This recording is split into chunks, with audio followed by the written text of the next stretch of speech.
This is Dan Schneider on this Dan Schneider video interview. The subject is the 1960s 70s pop Australian band Zoot.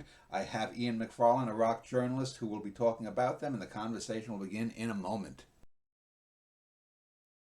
Ian McFarlane is an Australian rock journalist. He's joining me to do this show on the rock pop band Zoot. Ian, welcome.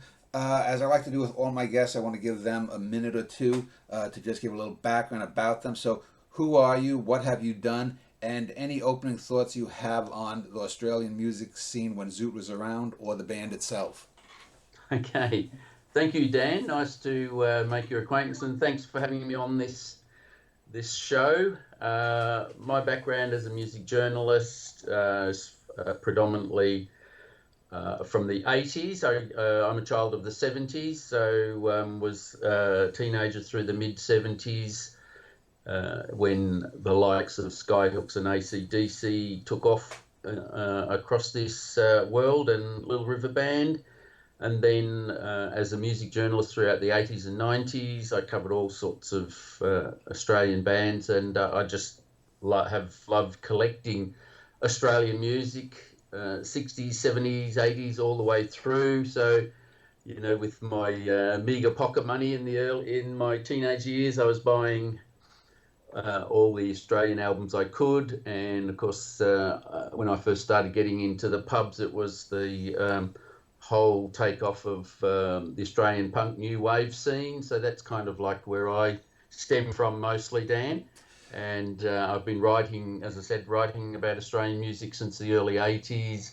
I've had a book on the history of Australian music, Encyclopedia of Australian Rock and Pop, published, and I've written multiple liner notes and continue to write about Australian music. So yes, I'm just in love with Australian music, and obviously as a young kid, I heard Zoot's version of Eleanor Rigby. It was a big hit in 1971, so I'm like 11 years old. But you couldn't go past it at one stage, and that kind of definitely instilled my love of Australian music, apart from everything else that was happening at the time. But the Zoot's version of the Beatles' Eleanor Rigby, taken from that kind of Baroque pop sound that the Beatles made to a thunderous rock song, which still had a very commercial edge, and that was predominantly Rick Springfield, the guitar player. But as a band, obviously, they were four very good musicians, very intelligent players. So to be able to take a song like that and create a whole other arrangement out of it was pretty amazing. So I don't know, maybe ask a specific question about the scene from that era. Well, I did want to talk about the scene before we dug into the band. From what I was looking up, they online and in several sites, including Wikipedia, they talk about three waves of Australian music, and most people here in the States know AC/DC. They know the Bee Gees. The Little River Band still might vaguely a song or two. But in looking up, as YouTube is wont to do, you get things like what was it, the Master's Apprentices, but it looked like most of the songs from the early to mid '60s. There was a singer named, I think, something like Johnny Farmer, who did a version of one, which was Harry Chape. Was it Harry? Harry Nilsson song. Yeah. And I have to say, that was awful. He didn't seem to understand what the song was about, the way he was singing it, and the video itself was just laughable. And another odd thing was, it seems that Australia didn't get color television until the mid '70s or something. So it seemed like they were 10 to 15 years behind Britain and the U.S. in terms of the music, the technique. So what is the mid '60s like musically from your perspective? Well, look, I think you've hit the nail on the head. We were kind of a bit behind the time, so we've always had a little bit of that chip on the shoulder. But I think Australian bands did punch above their weight to a certain degree. It was very commercial pop, bandstand style pop very early on in the piece. You had instrumental bands like the Atlantics, whose a classic single Bombora is very highly rated overseas. And then it was probably not until the Bee Gees came along and the Easy Beats made their mark that Australian bands, and I include them as Australian bands because they started their careers here. Obviously, everyone knows the Bee Gees were I think it was Manchester born, and they came out to Australia and they started their careers here. The Easy Beats was made up of Dutch and English migrants who got together in a migrant hostel in Sydney, but they kind of almost in a way brought Australian bands kicking and screaming into an understanding of what an international sound could be.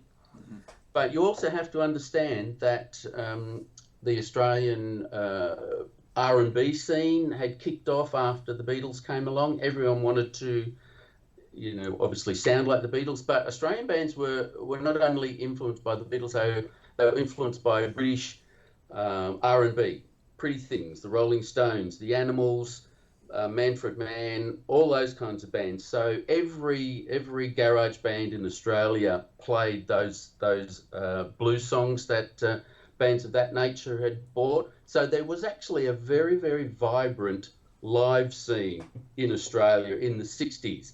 There is this, I will state right now that, and you mentioned bands like AC/DC, I think international listeners, and particularly American people, say there's this kind of thing where overseas writers always start with nothing was happening on the Australian rock scene until AC/DC came along, which is categorically absolute bullshit, if I can say that. So yes, there were lots of bands there. And the Australian live scene in the 60s was jumping. There were lots of clubs. There was no, they weren't licensed, so they would have lunchtime gigs. Bands would play at town halls around the country.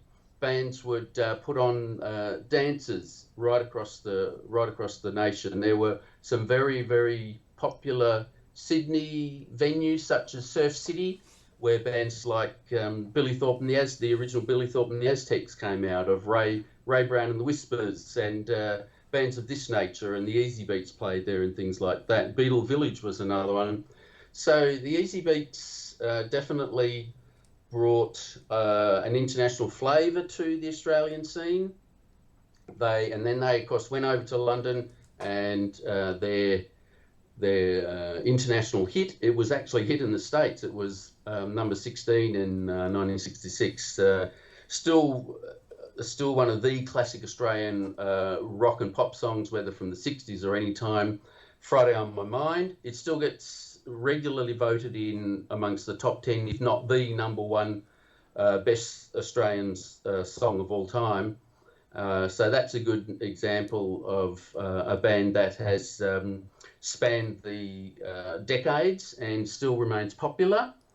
Go on. Let me just sort of ask about some things that seem to me, and just doing a little bit of research, as happens often with YouTube videos. If you get one Australian band, you start getting mixes of other stuff, and as these things would come up, what I found interesting. It seemed that there were at least two, and I'm thinking maybe three types of pop, other than sort of the stuff that was reflective of what was going on in the UK and the US. One, there seemed to be a lot of what here we in America would have called sort of bluegrass or country type sound. There seemed to be, I mentioned this Johnny Farmer, there seemed to be a lot of the equivalent of what was in America, Fabians and Frankie Valli, pretty boy singers. And I'm just asking, other than those two, was there anything almost like Aboriginal music? Because here in the U.S., black singers, African Americans, had a big influence. Was there any Aboriginal influence on Australian music, then? Not at that time, no. Aboriginal music was predominantly country, yes, as you pointed out. But I mean, there's a huge array of country recording artists in Australia going back to the 30s and 40s. So, no, I'd say no Indigenous sounds really took off well into the 80s. There were Aboriginal performers. There was a pop, kind of like a gospel-y pop singer, Jimmy Little. He started his career, an Aboriginal singer, beautiful singer from the 60s. So in terms of it being from an Indigenous aspect, he not only was he an Aboriginal man, but he was very much in that pop vein. So he was a balladeer. So he had a bit of country sounds, and he had a very lengthy career. So he's one example of an Aboriginal singer, but not. You can't look at it in the sense of an Indigenous influence. That came much later with bands like Yothu Yindi and Warumpi Band and things like that in the 80s. So that's a whole other side of it. But who else was there? There was a Aboriginal singer called Vic Sabrino who did some rock and roll songs very early in the piece. But there weren't so many. They weren't so prominent because you got to also remember that Aboriginal people weren't even counted in the Australian census until 1967, weren't allowed to vote until 1967. So, they were still very much underclass, even though they did contribute to the Australian scene. So Jimmy Little is a very good example of an Aboriginal singer who was popular. He got on TV and then, he kind of still had a lengthy career, but his career wasn't revived once again until into the 90s when he started re-recording things in a contemporary vein. Yeah. But so that's a good example of that. I'm just yes, there wasn't so much Aboriginal or Indigenous influence on the Australian music scene at that time. Okay. But there was definitely a huge soul R&B influence on bands in Australia and pop singers. The likes of who were some of the, all the Motown bands, the Tamla Motown bands and singers. They were very, very popular in Australia, and there were a couple of DJs who played that regularly, although they weren't. It is also interesting. A lot of black music wasn't heard predominantly on Australian radio. There were only a few DJs who would actually play it because, once again, it was frowned upon down in our kind of colonial. When you say black sort of music, thing. You mean black as in Australian Aborigines or American? No, sorry. I'm talking about the black American influence. Okay. Yes. So, even the black American influences, whether it was Tamla Motown or R&B singers, you could probably name any, Lloyd Price or any of those kind of names. James Brown, etc. They were hugely, hugely popular from the musician's point of view, right? So the musicians listened to them. There was talking about individual, like solo singers. Normie Rowe, it was a very, very big pop singer at the stage, and he loved Solomon Burke and Otis Redding and singers like that. So I would actually say before there was that Indigenous Australian influence, it was the black African American soul, blues, R&B singers that influenced a lot of bands in Australia. So they definitely had that influence. Now, just a cultural. It's interesting that you, while it's on top of my mind, and you've mentioned him twice, Johnny Farnham. He was an ultra pop singer, and you're right. He wasn't so much an interpretive singer, but he was probably the most popular solo singer all through that sort of late 60s, early 70s. Everyone loved him. He had lots and lots of hits, believe it or not, even though, you've pointed out some of the songs that were kind of like, ho-hum. Yeah. He didn't really get them, but he was a solid performer. He had a beautiful singing voice. So whereas I've already mentioned what I would consider to be the beat R&B and soul bands, what was popular in Australia predominantly from the mid-60s into the mid-70s was the ultra pop scream scene, if you want. So John Farnham, there was Russell Morris, who ended up being a very, very important singer-songwriter in his own right later on. So you had solo singers. There were other solo singers, such as, now, of course, it's really hard to kind of draw them right off the top of my brain, top of my brain. But what I'm trying to get at is it was the scream scene, right? So you had bands like the Twilights, who were probably one of the most proficient bands from the Australian 60s scene. You had the Masters Apprentices, who started out as an R&B band, covering every blues song they could think of, whether it was, Willie Dixon or any of those kind of guys. They covered that, and then they ended up being an ultra pop band until they shifted sounds again in the early 70s and became a really heavy progressive rock band. So the bands like the Twilights, Masters Apprentices, the New Dream, and this is where Zoot come into it. So they were the bubblegum pop bands, if you like. Yeah. So every band kind of shifted focus and went through different phases. And bands like the Masters Apprentices, Zoot, Twilights, all those bands were incredibly proficient musicians, but they had to make a living. So they went the ultra pop kind of route. So they were playing, and this is the other thing, Australian bands, as I mentioned before, there were clubs, there were town hall dances in every city, everywhere. Bands could play Monday to Sunday, and 3 or 4 times on a Saturday or Sunday. They'd start out at a suburban dance.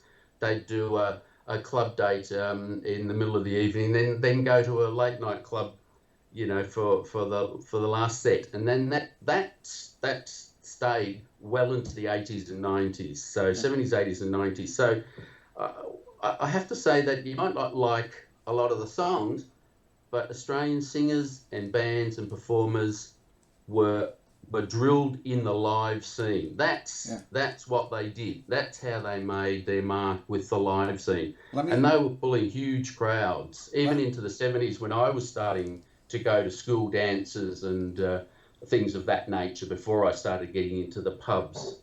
Let me just ask you, because you've used several terms like Aboriginal, Indigenous, and Black. What are Aboriginals called then, and what was the music called? Was it called Indigenous music, Aboriginal music? And were Aborigines called Black in Australia still, or are they just as a cultural note before we continue? Yeah, cultural note.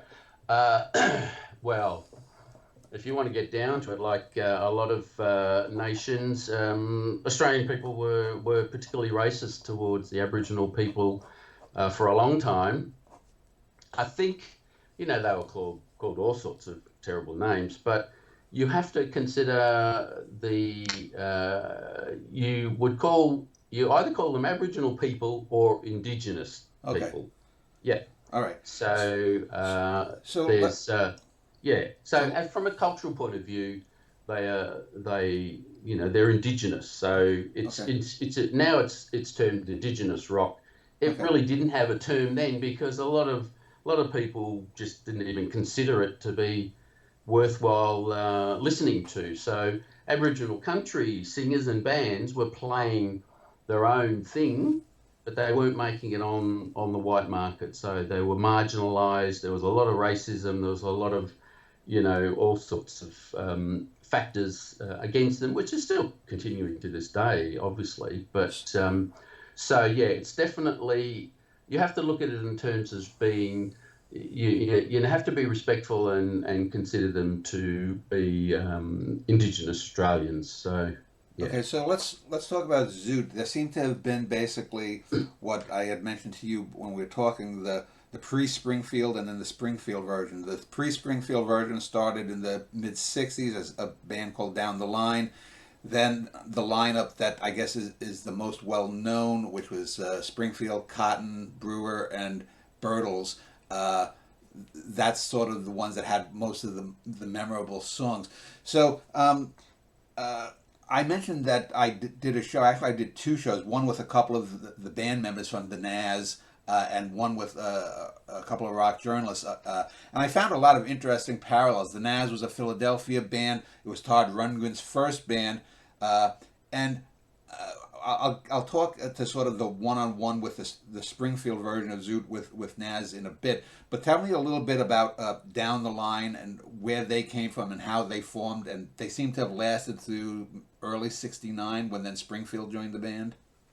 Yeah, that's pretty much it in a nutshell. So starting out in Adelaide in 1966-67, Down the Line, that was a Holly song. So they started out basically as a cover band.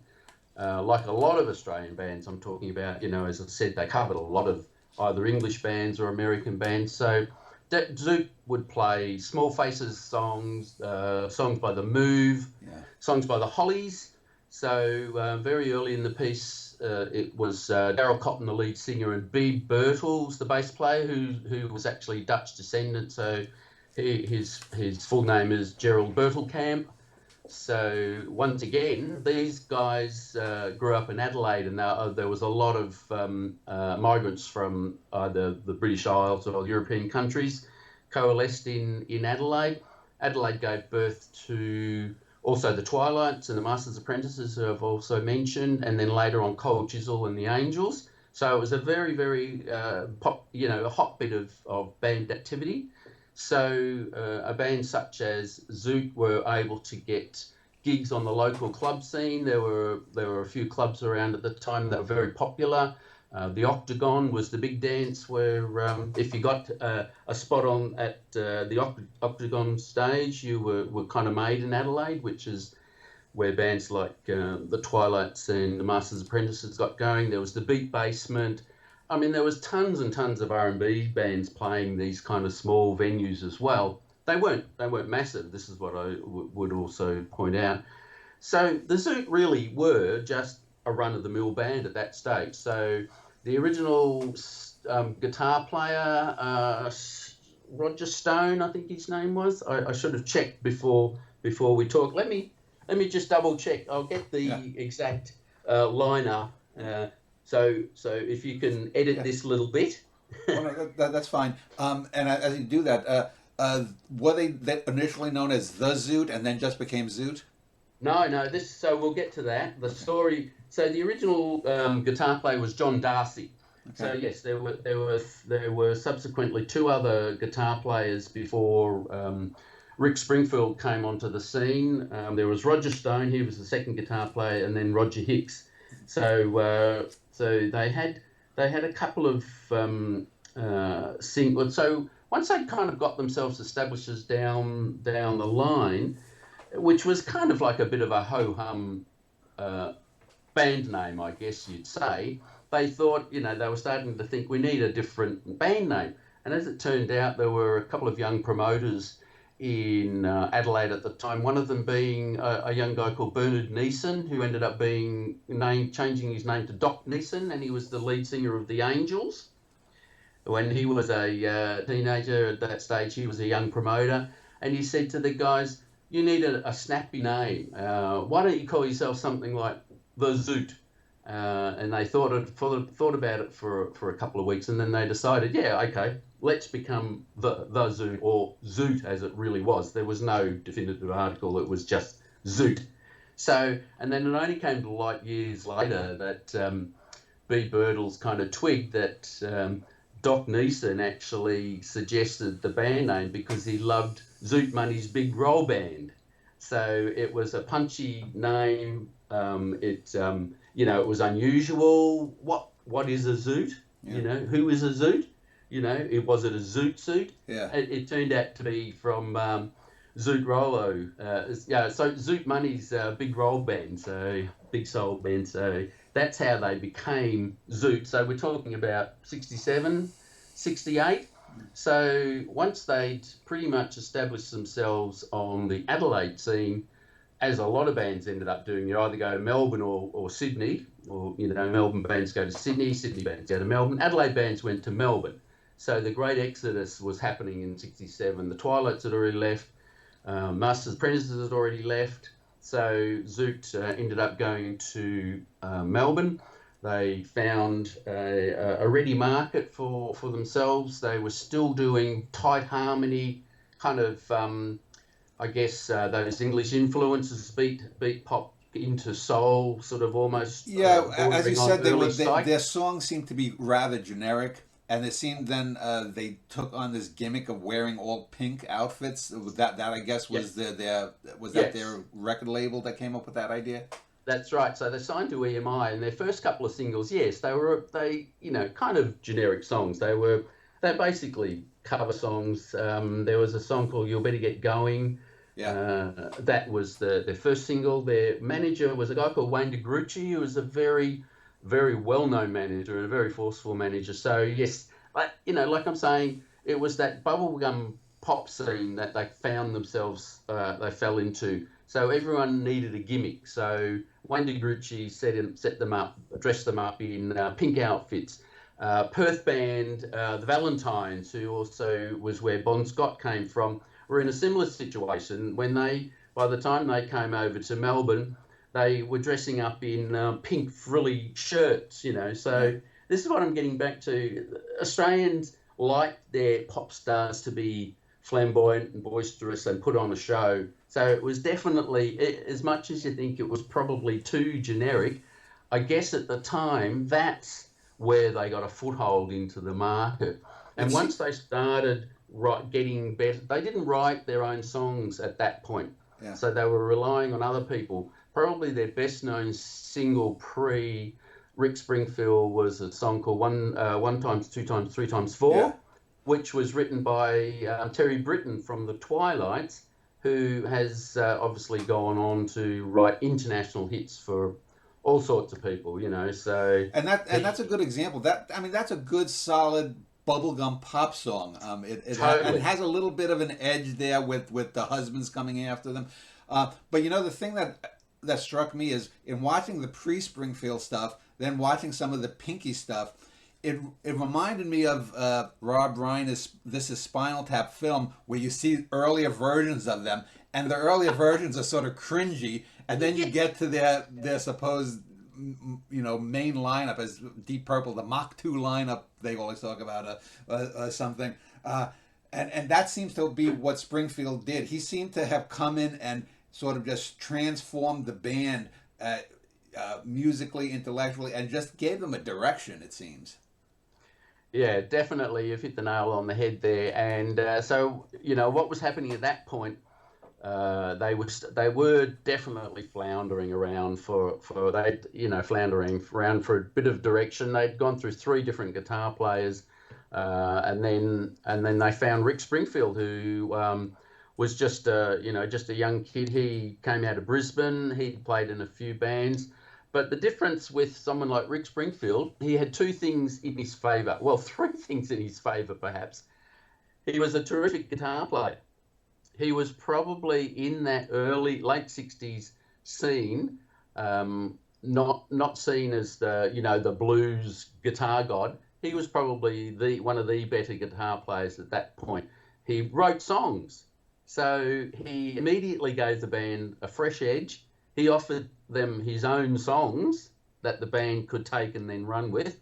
And then he was bloody good looking as well. So you had Daryl Cotton, who was the singer. He was a fabulous looking guy. He started dressing up in those fringe buck suit shirts that And he had that Roger Roger Daltrey had. Daltrey vibe. He had that era of the band, so reminiscent of the early Who. And and Cotton is the Daltrey. Definitely. And Rick Springfield used to do this trick. He'd play the guitar and then throw it up in the air or spin it round, and that's Pete Townsend for you. So they definitely. I've interviewed B. Birtles a couple of times over the years, and I always say, but weren't you trying to be Australia's Who? And he goes, "Oh, look, yeah, we love the Who. We were trying. We did copy them a little bit, but we were trying to be our own band as much as anything." But I always thought of them. I always think of them now in hindsight, because once again, I was only like 10, 11 years old when they were really taking off. So I can only think in terms of now that, yeah, they definitely had that vibe. And so, it progressed in leaps and bounds as a performing band. And so at that point, they were able to get rid of the pink outfits. They basically said to the manager, "No, we want to present ourselves. We're getting out of this bubblegum game, bubblegum game. We're writing good songs. They're rocking. They're heavy rocking. We want that image where we can just wear our buckskin or our, white shirts or whatever they wanted, So Springfield was able to take that right up to them. So one of his early songs they recorded was called "Hey Pinky," which basically was a real, put down of their pink image, and it had a nice kind of, a kind of psych pop lick to it. And then he had another one called, I'm just trying to think of what were some of the other songs they started doing. Yeah, "Hey Pinky," "Strange Things." Yeah. And then they did, obviously, Eleanor Rigby. The Freak is an The interesting Freak. song. I know.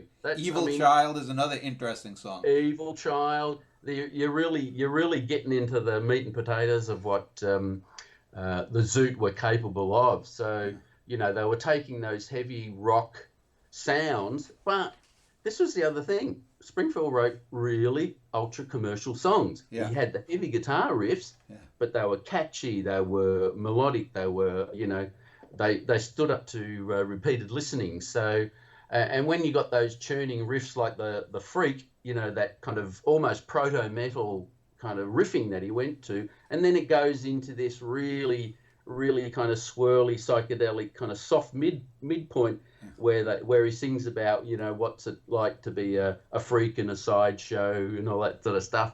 And then the guitar crashes back in again. I mean, it's incredible. It's such a great song. Ian, let's pick up a little bit on some of the songs from the Springfield era. As I said, it seemed that Springfield was a transformative figure within the band. And I mentioned the Todd Rundgren band, Naz, and I found them to be a lot of very similarities in that you had Rundgren was this figure who was writing 90% of the songs for the Naz, and once Springfield came, he seemed to have taken over 80 to 90% of the songwriting duties with Zoot.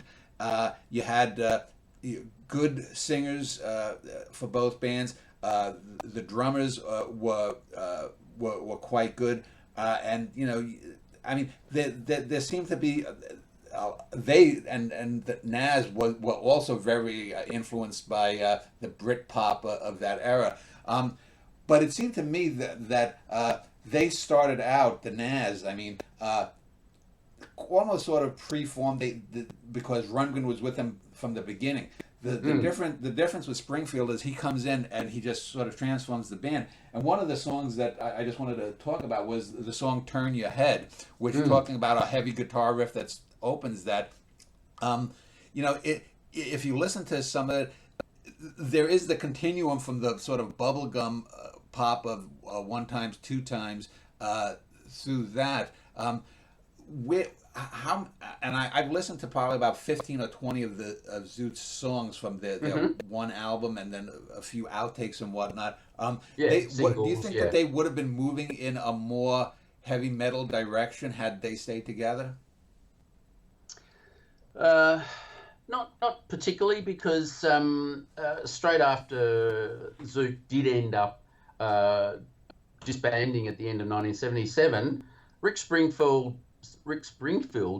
basically explored more of his pop solo aspects. So his first hit song was "Speak to the Sky," solo hit song, which is just once again almost a generic kind of pop song, bubblegum pop song in a way. And then once he started going, when he went overseas, he had a very commercial pop sort of sensibility as well. But maybe Well, that was driven by his record companies. I well, think he I signed don't to know if you know, Columbia. but he became the host of a television show on Saturday mornings here in the U.S., which was a cartoon time. It Yeah. was the cartoon day, and so he was marketed as basically Australia's version of David Cassidy. Yes, that's true. Yeah, Mission Magic. Yeah, we used to get that as well, and that's a really good bubblegum pop album. So when you think about it, let's go back to the original question.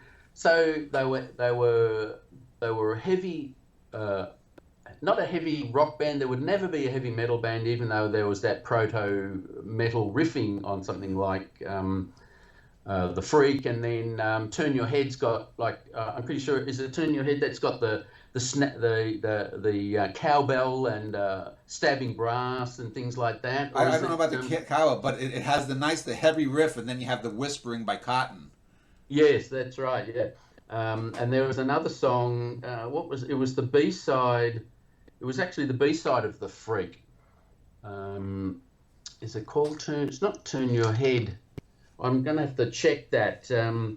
But yes, it was. So, and they were also, as well as Rick Springfield's songs, which had that really heavy riffing in a pop framework, they were doing heavy versions of things like Donovan's Hurdy Gurdy Band. I mean, that's heavy. Hurdy Gurdy Man. That's a heavy song in itself.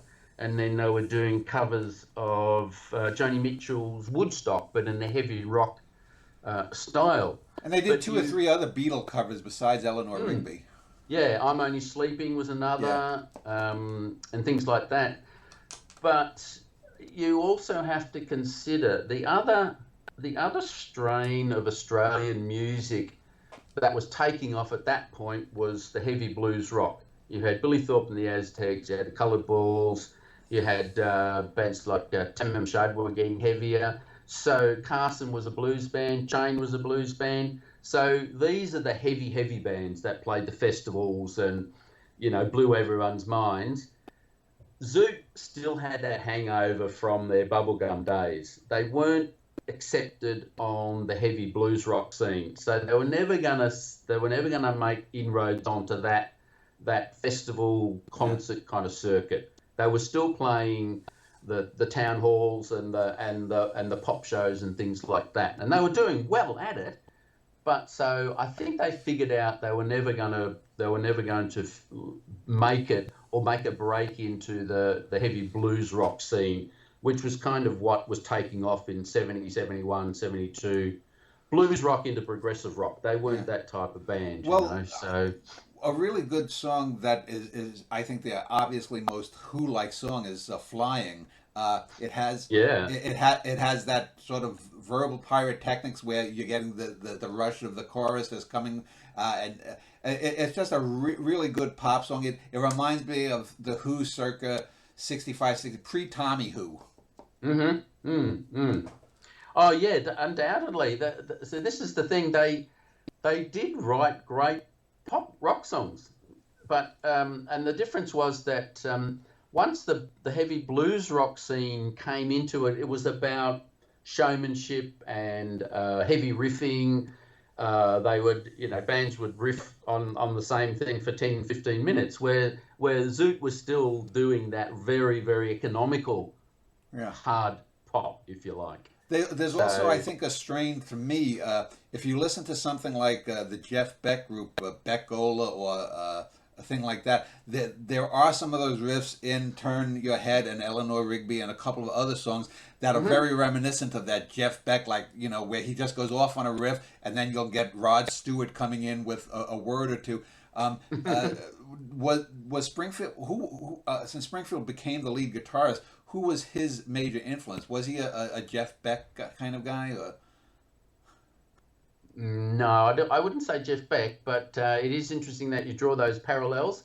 I've never actually heard him kind of say who his influences were, but I would say, look, yeah, we keep coming back to Pete Townsend, I think. So it's got to be Pete Townsend, Jeff Beck, obviously they were listening to the likes of Jimmy Page, Jeff Beck, and any of the other British guitar players, because predominantly, believe it or not, you keep mentioning Todd Rundgren for a good reason, and I love Todd Rundgren, absolutely, but he meant nothing in Australia, right? Yeah.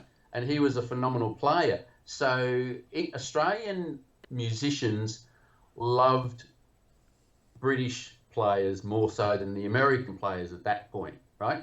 So yeah, you got to number the likes of Townsend and Beck as influential kind of performers. It wasn't until, believe it or not, the band hit that Australian musicians found an American group that influenced just about every musician from that age.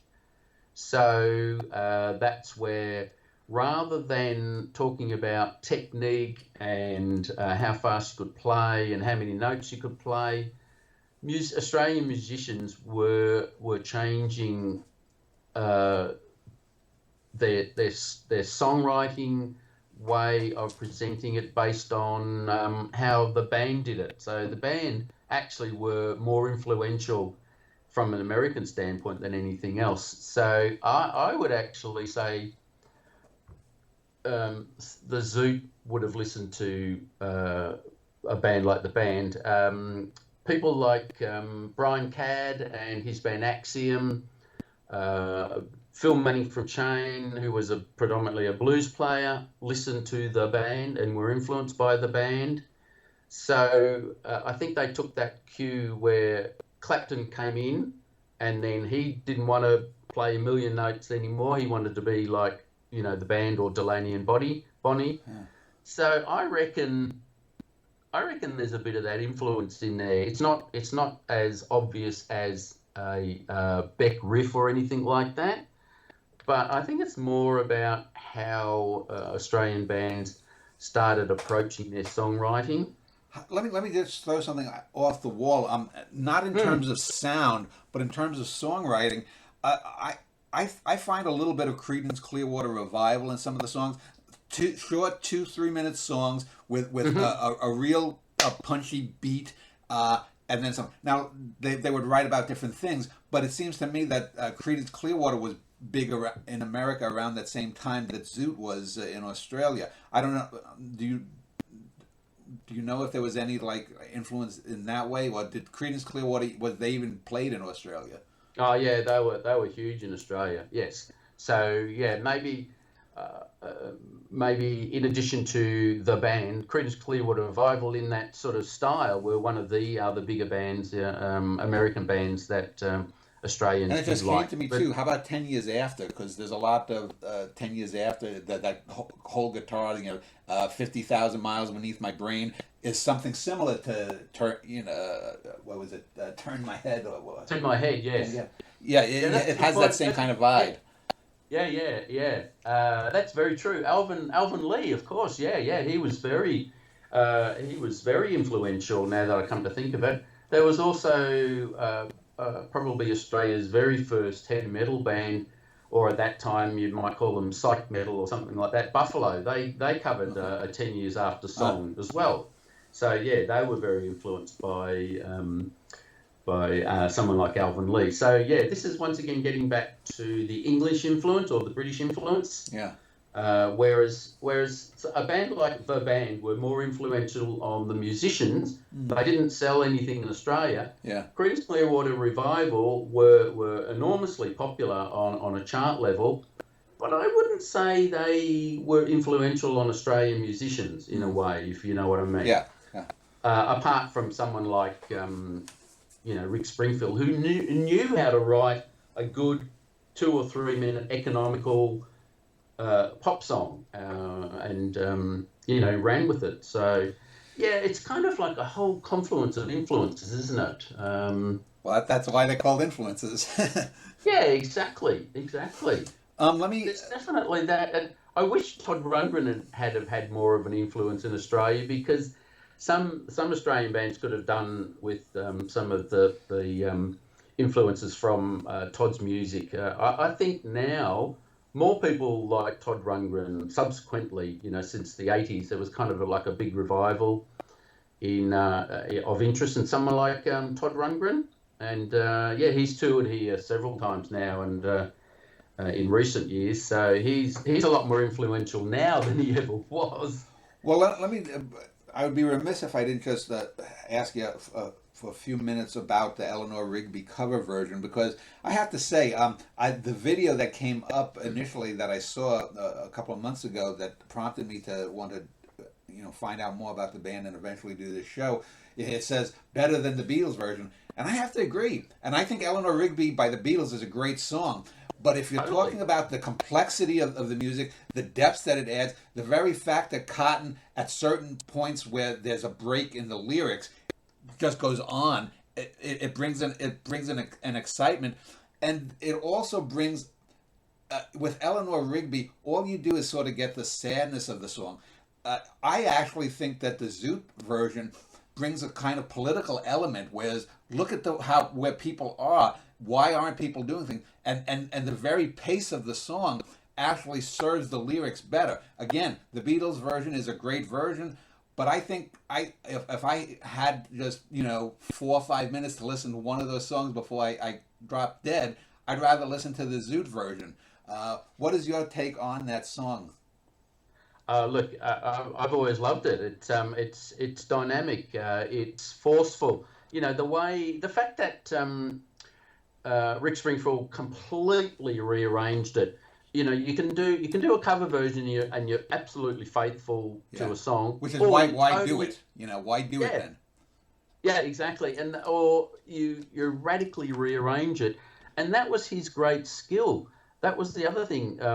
I think he probably had more understanding of how to structure a song than a lot of other people, except say, people like, as I mentioned, Terry Britten at that time, maybe, and then maybe, the Vanders and Youngs and various people at that time. But so definitely I agree wholeheartedly. The fact that Rick Springfield was able to take it and rearrange it, start with that hugely incredible riffing, and then, like the way he kind of does that step up of the guitar riff, and then the vocals come crashing in, Daryl Cotton taking it to a whole other level, and then the riffing comes back in. That was a huge hit. I think it was top 5 in Australia at the time. So it was successful as a total rearrangement of a classic song. Beatles were hugely popular and influential in Australia. The only cover I can think that's as radically rearranged and better than the original is the Vanilla Fudge's "Keep Me Hanging On." You keep me hanging on. Okay. I put them in the same class, and I think both of them are, I would say, top 10 rock covers. Very true, very true. It is interesting that you mentioned that too, because that's another radical rearrangement, isn't it? As you say. But or Rare Earth, which was a white pop band from Motown. Rare Earth. I don't know if you heard some of their covers. They're another ones that radically redid some things. Okay, yeah. I know the name, but I wouldn't know the music. Yeah. But getting back to Eleanor Rigby. Yeah. It was thunderous when that was heard. When you heard that on your little tranny radio, when you're 10 or 11 years old, it was incredible. Yeah. So it was popular. People liked it, and it was the other thing.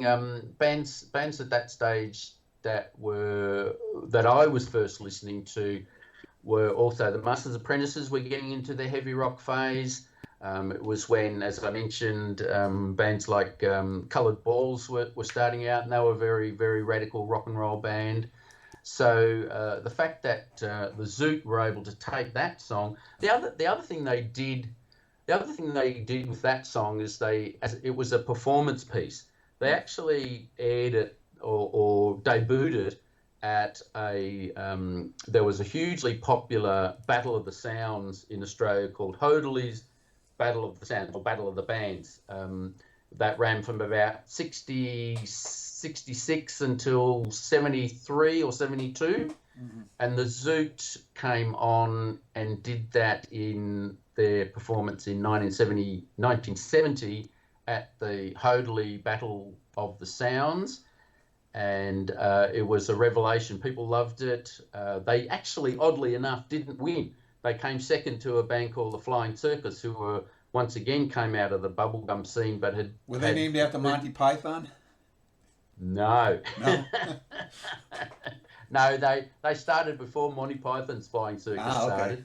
Okay. Yeah, oddly enough. But at that point, they were more of a country rock band. So what happened subsequent to that was, so they debuted it as in this big pop forum as a performance song. It was the shows were recorded, and the Sydney radio station started playing excerpts from this Battle of the Sounds, and the most popular song out of all of them was Zoot's version of Eleanor Rigby. So they hadn't even recorded it at that point. So it was getting airplay on Sydney and Melbourne radio before they'd even released or recorded it as a single. So they quickly nipped into the studios, laid down this incredible song, and it became a top 5 hit in Australia. Let's talk about the band breaking up and what happened to the 4 members. So it seems to me that Brewer, at least financially, musically, had the least success in terms of finding something. Birtles goes on as a founding member of the Little River Band, which was, I guess, sort of in the 1970s, the soft rock. You were, in a sense, they were sort of, I guess, what ABBA was to Sweden. They had hit after hit after hit. Totally different sounds, but they occupied that niche. You have Cotton, who apparently became an actor and sort of an all-around man about town, bon vivant celebrity. And then Springfield goes to the U.S. He struggles for the first 8 or 10 years. He then becomes a big star in the early 80s with these more bubblegum pop songs. And now he's still touring 40-some years later, and he's actually quite innovative. Some of his songs that I've listened to in the last 3 or 4 years, I mean, he's got a hip-hop song that's really catchy. Okay. So talk about the breakup and the four Springfield era members. Absolutely, yeah. So they'd had huge success with Eleanor Rigby, but how could they follow it up? But they had that, as we say, the next single was the Freak, but that was like almost 6 minutes long. So it was kind of commercial, but it didn't really take off for them. They'd sort of run their course by. It was sort of Procol Harum-ish. It didn't seem to be. It wasn't, I don't think, a good follow-up. You needed something a little closer to Rigby. Yes. I think they made a misstep there. As much as it is a fantastic single, fantastic song, it was a misstep in the sense of taking their career a bit further. And I don't know whether it was, before we get onto the individuals thing, there was a lot of, it's hard to put it into perspective, but a lot of Australian bands didn't necessarily have the longevity. The 60s and 70s bands didn't necessarily have the longevity because they weren't able to take their success overseas as eventually bands like Little River Band, In Excess, AC/DC, etc. were able to. So let me put that into that perspective. So Zoot had been going for 6 or 7 years by that point. They'd pretty much run their course. I'm pretty certain that Rick Springfield basically wanted to be a solo artist.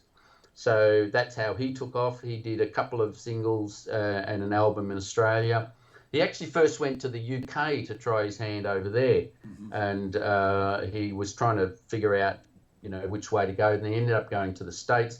He got picked up by CBS initially, and then Capitol, I think. It was distributed by Capitol. It was a label that ended up going broke. He did one album with them called it was called Wait for Night, and the label, it'll come to me anyway. So he sort of you're right, he struggled for a while. He did that cartoony pop show called Mission Magic, So by that stage, that was his third solo album, and then Wait for Night came in 1976, and he actually had the Elton John band's rhythm section as his rhythm section. So Nigel Olsson and Dee Murray, I think, played on that And record. it should be stated he also tried his hand at acting, because I watched the soap opera here in the U.S. General Hospital, where General Hospital. I remember when he came on there, I was like, wait a minute, wasn't he that cartoon guy? Yeah, yes. Well, he was Dr. Noah Drake, I Yeah. think it was. That was his name for years and years. So he was a jobbing actor. But yeah, that album, Wait for Night, it's got some really fantastic pop metal songs on it, but also balladish stuff. You should, once you sort of get a chance, have a look at the song called "Take a Hand." That's a fantastic song. It's very much in the Jesse's Girl, I've done everything for you sort of vein. It's catchy. It's got great guitar work.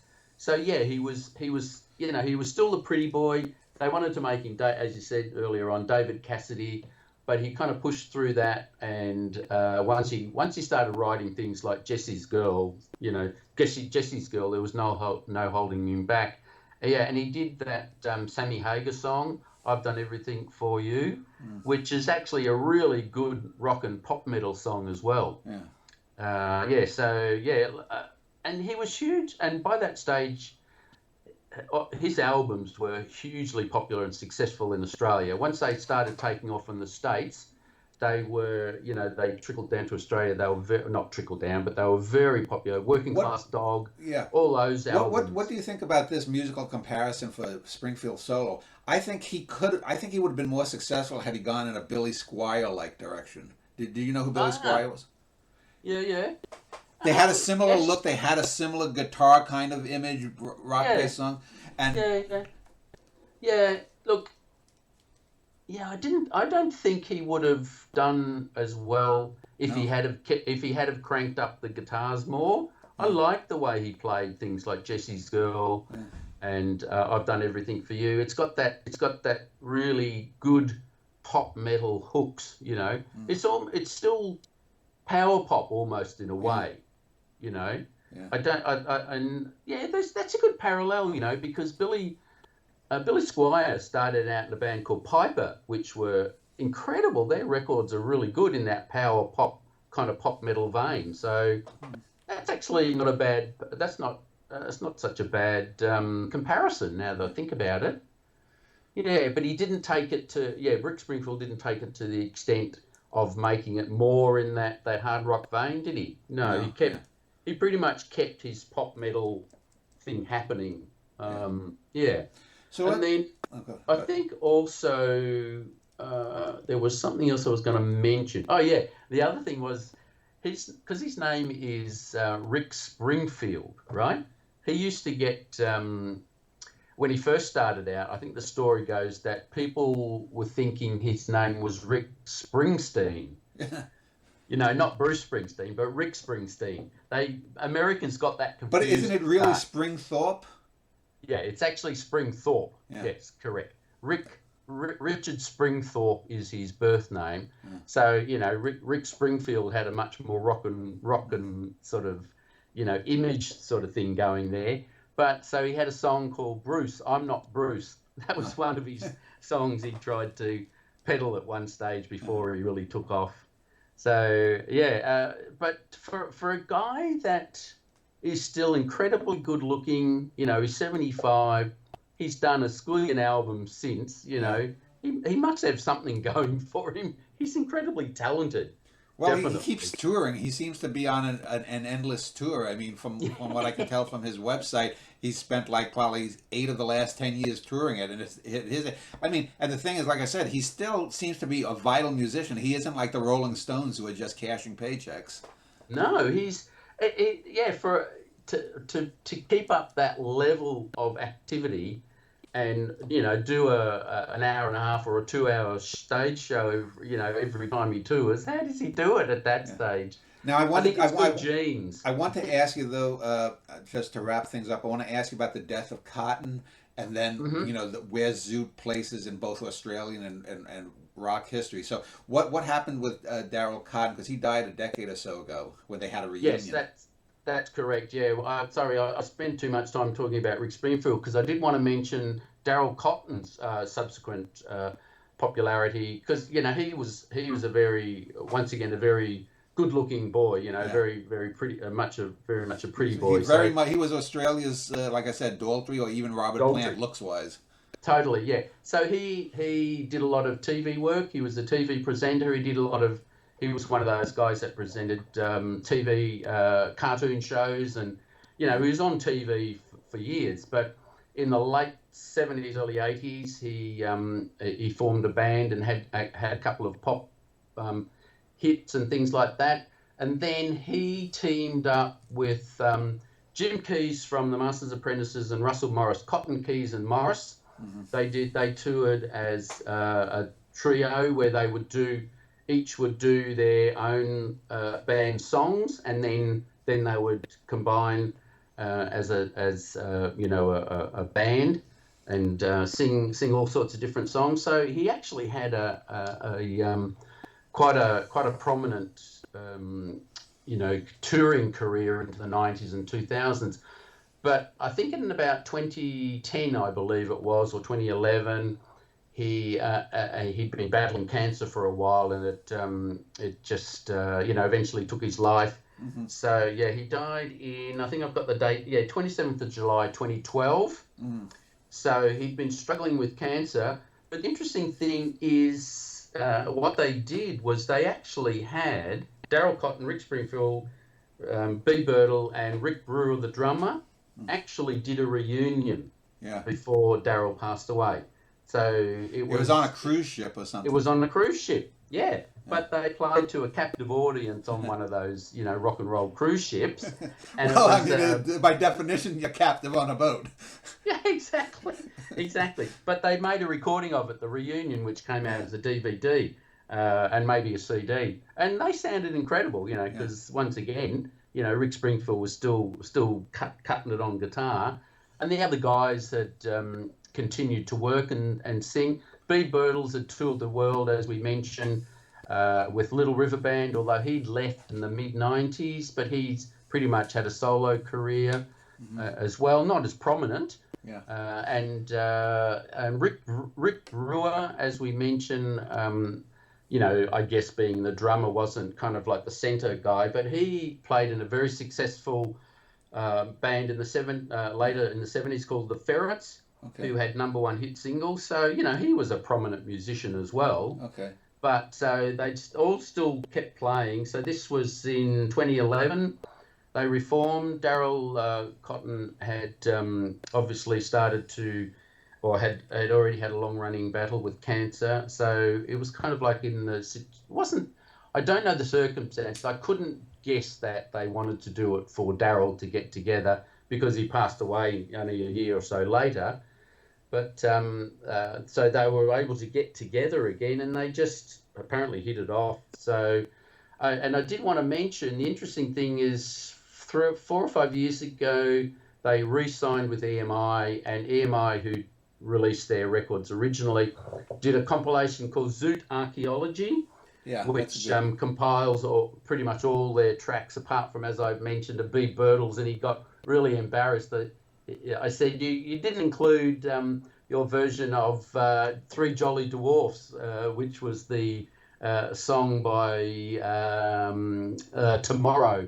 And he said, oh, no, we hated that song. So anyway, that's beside the point. But they found Daryl Cotton did a demo of his version of Life in the Northern Town, which was a hit single for one of those English bands. What was the name of the band?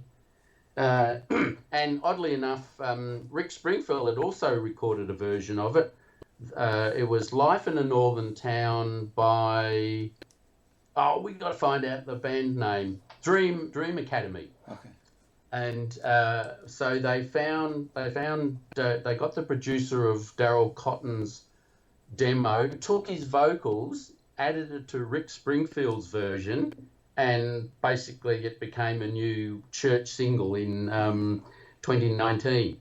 So their version of Life in a Northern Town is actually pretty good.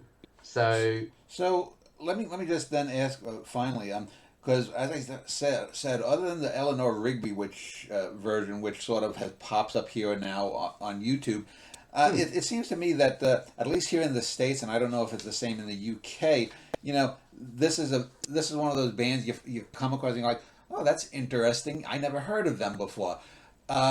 Obviously, people in Australia heard of them. So where do they rank in the Australian pantheon, and what niche do they occupy in 20th century rock history? yeah, definitely. That's a good point. I would have no compunction with saying out of Australia's 60s bands, they would still rank in probably at least the top 10 amongst, the Easy Beats, Masters Apprentices, the Twilights, Zoot.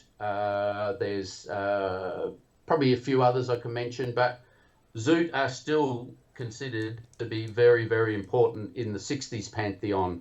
Not so much in the 70s, because once again, other 70s bands took their place, but they definitely, people still love them.